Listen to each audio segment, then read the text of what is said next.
Olá, eu sou a Thelma e hoje é dia de Morro dos Ventos Uivantes, é o vídeo intermediário, a gente termina de ler no próximo domingo, mas no vídeo de hoje quero contar como está sendo essa experiência, um tanto perturbadora, mas genial, né? De um valor assim, de uma singularidade, mas que é perturbadora. E domingo caiu na quarta-feira, só para vocês terem uma ideia. Peraí que eu já vou explicar isso depois que vocês se inscreverem aqui no canal e curtirem esse vídeo. Pois é, eu tava me programando para fazer o último domingo do mês, né? Ver quando caía aí o dia para calcular o quanto eu precisava ler por dia, essas coisas.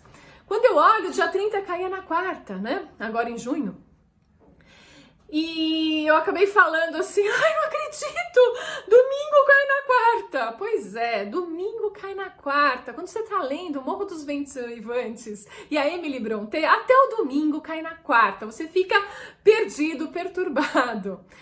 A Emily Brontë é genial. Ela fez uma obra singular, principalmente quando a gente lembra que ela viveu até os 30 anos num lugar ermo, assim, sem condições, com um irmão problemático em casa, viciado em ópio, um pai negligente, e que ela preferia estar ali também. As outras opções era dar aulas em internatos, onde elas eram exploradas, escravizadas.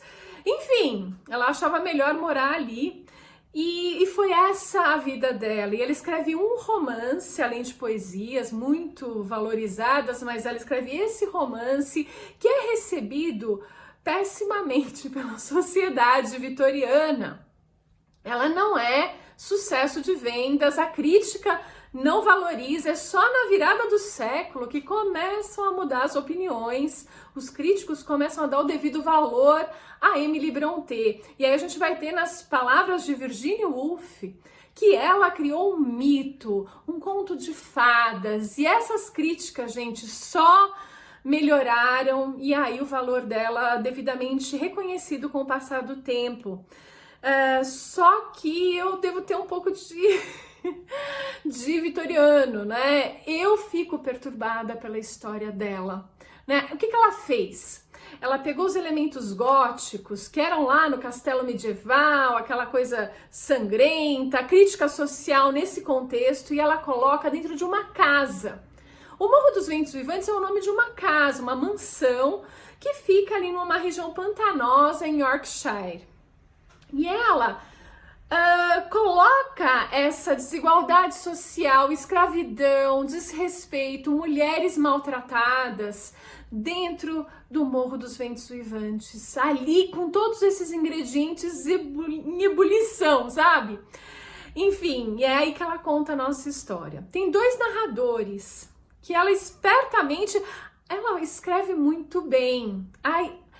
A história flui muito bem, e esses dois narradores têm, acho que, um papel importante nisso. Eles são meio isentos da história, meio. Um é o vizinho que vai fazer uma visita, já nos tempos, digamos, no tempo presente, e ele vai se deparar com o Heathcliff, que é um garoto que foi adotado, agora já é o homem e é o dono de tudo agora, mal educado, e todos que o cercam também não têm o menor respeito à educação, uma coisa horrível. Ele vai se deparar com esse cara e com o fantasma da Catherine. Eu já vou explicar quem são eles. E ele depois volta para casa chocado com a noite terrível que ele passou ali. E aí ele se confessa ali com a empregada que também trabalhou no Morro dos Ventos Uivantes. Essa outra casa se chama Granja, né? Essa coisa de dar nome para as casas. Fica a 6 quilômetros, né? Tem todo essa região pantanosa no meio, os charcos. E ele se queixa para ela que, nossa, que foi aquilo? Que casa é aquela? Quem é esse Heathcliff? Quem é Catherine? Quem foi Catherine? E aí ela, peraí que eu vou te contar. E aí a gente tem a nossa segunda narradora, essa moça que trabalhou nas duas casas, né? Enfim, vamos um pouquinho para um resumo da história. Então, Heathcliff é um moleque que foi trazido de Liverpool pelo pai da Catherine. O pai dela tinha a Catherine e o Hindley. E o Heathcliff, abandonado nas ruas, foi trazido, ele é chamado de cigano, porque cigano é talvez o pior palavrão para a era vitoriana. Você é a escória da sociedade, né? O perigoso, o de fora, o diferente, né? Ele é maltratado pelo Hindley e amado pela Catherine e pelo pai, né? O pai que trouxe, né? Que resgatou esse menino e quer dar uma educação para ele e tal. Só que ele morre. E quando isso acontece, a situação degringola. A casa, que é uma mansão e era até bem cuidada, começa a afundar, né? Então é só sujeira, os empregados têm a mesma vibe aí da família, então não tem respeito, não tem limpeza, não tem cuidado, não tem nada. É aquela coisa assim horrorosa. E num desses momentos a Catherine acaba saindo dali e conhecendo a granja, onde mora uma outra família, os Linton, onde tem 2 filhos também, da idade dela, e ela vê ali uma outra situação, uma situação mais normal, digamos, mas que talvez não fosse normal para a época, talvez o normal da época fosse o Morro dos Ventos Uivantes, né, e acho que essa é a parte mais chocante, né, mas os Linton, eles têm uma vida mais abastada, cuidada, né, amada, né, e, enfim, ela volta transformada, acaba soltando uma frase assim do tipo: amo loucamente o Heathcliff, porque o amor de irmã, ele acaba passando para uma outra categoria. E eles têm um amor doentio um pelo outro, né? Até o amor é doentio. Tudo é meio doente, né, nesse momento, até o amor.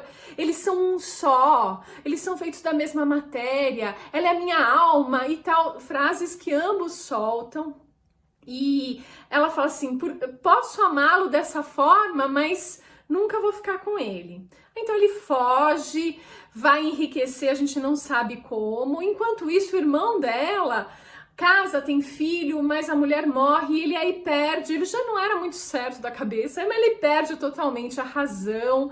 E essa casa vai afundando, nessa família, a casa, os empregados, tudo vai nesse redemoinho aí, ladeira abaixo. Enquanto isso, a Catherine casou com o rapazinho da família mais normal, o Linton. E aí o Heathcliff volta e disposto a se vingar, né? Ele vai comprando toda a propriedade do Hindley, já que ele é viciado em jogo, em bebida, ele vai aos poucos pagando a hipoteca, resgatando e ficando dono de tudo, e vai também tentar se vingar lá da Catherine por ela ter casado, né? Não ter casado com ele, sim, ter casado com o Linton. Ele acaba casando com a irmã do Linton, só para torturá-la. Então é isso, né? E aí a história vai seguindo. Eu acho que não sei muito mais da história. Não foram muitos spoilers, fiquem tranquilos. A história, ela tem todos esses elementos góticos levados à última e colocados dentro de casa. E isso é singular na obra da Emily Brontë. E as pessoas, elas são más, elas são vingativas, quando elas amam dessa forma desproporcional, enfim. E o pior que eu acho, que isso foi o que ela conheceu. A Emily, ela consegue colocar na obra dela parte do que ela viveu. E o que ela não viveu, ela não consegue trazer. Por exemplo, as pessoas que tiveram filhos, a gente sabe que a Catherine teve um filho, uma filha que chama Catherine como ela, mas você fica sabendo da gravidez, coisa assim, e aí o bebê nasceu e ela morreu. Foi assim, a gravidez não é citada em nenhum momento, só no momento que o bebê nasce, porque isso não fazia parte da realidade da Emily. Ela não viu mulheres grávidas, né? A mãe morre quando ela é pequena, as 2 irmãs mais velhas morrem na escola ainda, e ela vai morrer precocemente, nem vê a Charlotte se casando, né? Ela morre muito antes disso. É o que ela testemunha, a gente vai ver ali nessa história que para mim é perturbadora, né? Esses elementos todos são muito presentes talvez na sociedade vitoriana e por isso causou todo o incômodo, mas é tudo meio que embaixo do tapete. O Dickens até colocava em suas histórias, mas na rua, fora de casa. A Emily coloca isso dentro de uma casa e talvez fosse algo assustador para eles. Mas para mim também é, sabe?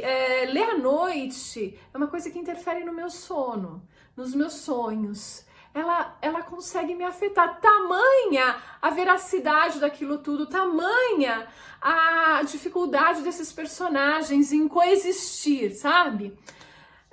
Enfim, é genial. Eu tô lendo assim avidamente, vou terminar super rápido. Vou terminar porque ela é genial, ela tem essas características todas, mas a temática, ela é bem pesada. E essa temática me afeta. Então eu fico um tanto perturbada pela história. Então eu fico nessa divisão de admirá-la, de estar louca para ler, mas eu tô sofrendo lendo ao mesmo tempo. Não sei se vocês me entendem. Eu fiquei ontem, até chorei ontem à noite, pensando em várias coisas e ter que fazer esse vídeo aqui para vocês. Por isso que domingo caiu na quarta, sabe? Tudo muito bagunçado. Mas é isso. A leitura é incrível, mas ela é dolorida. Eu acho que é isso. E acho que é o que eu queria trazer para vocês. E queria também saber de vocês se a experiência é diferente. O que vocês estão achando, ou acharam quando leram, enfim.